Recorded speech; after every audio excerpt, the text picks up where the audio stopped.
মুহূর্তে আমাদের পক্ষ থেকে সেই মামলা রুজু করার জন্য আমাদের সাইবার টিমে যারা আছেন তারা থানায় গিয়েছেন। আমরা পরবর্তীতে আপনাদেরকে মামলার বিস্তারিত বলবো। গতকালকে রাতে আপনারা জানেন যে আমাদের সংগঠনের সেক্রেটারি জেনারেল সাবেক এমপি গোলাম পরোয়ারের তার ডিভাইসটাও হ্যাক করা হয়েছে।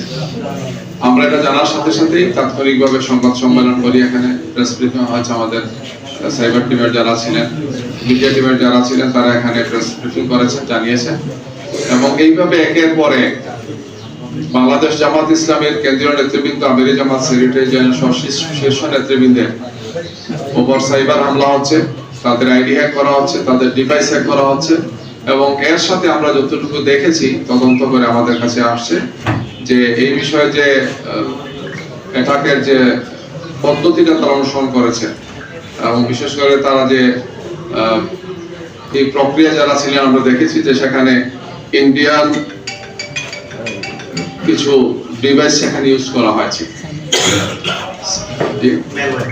যে ম্যালওয়্যার ছিল সেটা ইন্ডিয়ান ম্যালওয়্যার ইউজ করা হয়েছে।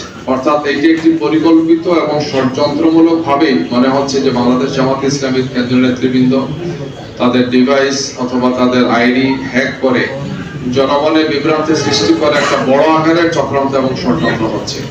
এবং এই প্রক্রিয়ার সাথে কারা জড়িত সেগুলো যতটুকু সম্ভব তাড়াতাড়ি তদন্ত করে বের করে আনা উচিত, নাইলে আমাদের নেতৃবৃন্দের সাইবার সুরক্ষা এবং তাদের ডিভাইসের সুরক্ষা আমরা পাচ্ছি না। এগুলোকে ব্যবহার করে একদল লোক চক্রান্ত এবং ষড়যন্ত্র করে আমাদের নেতৃবৃন্দকে প্রশ্নবোধক করার জন্য সেই চেষ্টা চালাচ্ছে।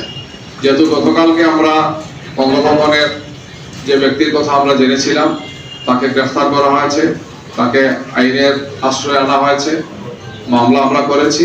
আশা করি যে দ্রুত তদন্তের মাধ্যমে এই চক্রান্ত এবং ষড়যন্ত্রের সাথে প্রকাশ্য এবং গোপনে যারা জড়িত আছেন তাদের নাম তদন্তকারী সংস্থা যত শীঘ্র সম্ভব বুঝতে পারবেন, জনগণের সামনে আপনাদের মাধ্যমে সেই সমস্ত বিষয়গুলোকে নিয়ে আসবেন। আমরা এই ব্যাপারে খুব ডিপ কনসার্ন ফিল করছি যে একের পর এক এই সমস্ত ঘটনা ঘটানো হচ্ছে নির্বাচনের জাস্ট পূর্বেই। উদ্দেশ্যটা খুবই অসৎ উদ্দেশ্যে এবং ভয়ঙ্কর কিছু একটা করা মনে হচ্ছে যে কিছু লোকের একটা বড় চক্রান্ত এবং ষড়যন্ত্র এখানে আছে কি। আপনারা জানেন যে আমাদের 17 নং ঢাকা 17 আসনের যে আমাদের প্রার্থী ডাক্তার খালেদুজ্জামান, তার একটা বিষয়কে কেন্দ্র করে, তার একটা বক্তব্যকে কেন্দ্র করে কিছু কথা বলেছিলেন কিছু লোক, এবং মিডিয়াতে এটা আসছিল। যদিও তাৎক্ষণিকভাবে আজকে থেকে 1 মাস আগে যখন ঘটনাটা ঘটে সেটা মিনিমাইজ হয়েছিল, কিন্তু ইলেকশনের আগে তার ভাবমর্যাদাকে নষ্ট করার জন্য এটাকে পরিকল্পিতভাবে আবার কিছু লোক নিয়ে আসছেন এবং মিডিয়াতে এটাকে বলা যায় যে অন্যায়ভাবে অসত্যভাবে প্রচার করা হয়েছে। আজকে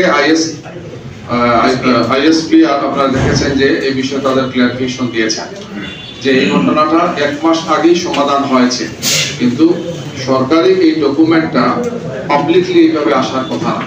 আইএসপিআর সেটা কথাটা সুন্দর করে বলেছেন যে এটার সাথে এটা সলিউশন হয়ে গেছে, এটা সেটেল ম্যাটার।